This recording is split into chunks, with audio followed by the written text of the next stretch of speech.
mais essa daí, viu? Olha o que ele faz agora, quer ver só? Olha o que ele vai fazer, ó.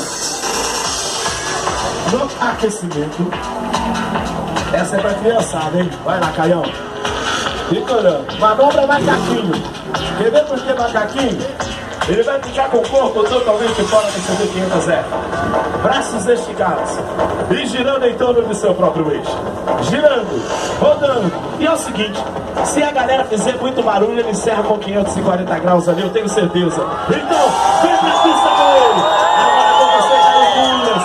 Olha aí, recebendo o carinho do público. E 540 graus. Esse é o Caio Cunhas. Manobra que tem a sua assinatura, manobra macaquinho. Ele fica igual macaquinho do lado lá. Vamos pro lado de lá agora. Vai lá. Vamos arrepiar. Isso é pra vocês aí, hein? Vai que vai. Jogou lá em cima. Alô, Louro da BG Morte. Essa é pra vocês. Alô? Girou, jogou o pé no rastão. Olha só, braços esticados e corpo totalmente fora da motocicleta. E é o seguinte, cadê a galera fazendo barulho? Barulho 540 aqui também. Vai fazendo barulho, vai fazendo barulho. Agora é com você, Caio Cunhas. Girando. E 540! Perfeito, olha o que ele faz. Olha ele vai o que dele lá, ó. E nos olhinhos, sem perder o comando, sem perder o controle.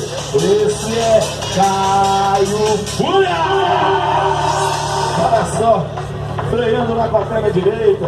Valeu, garoto! Opa!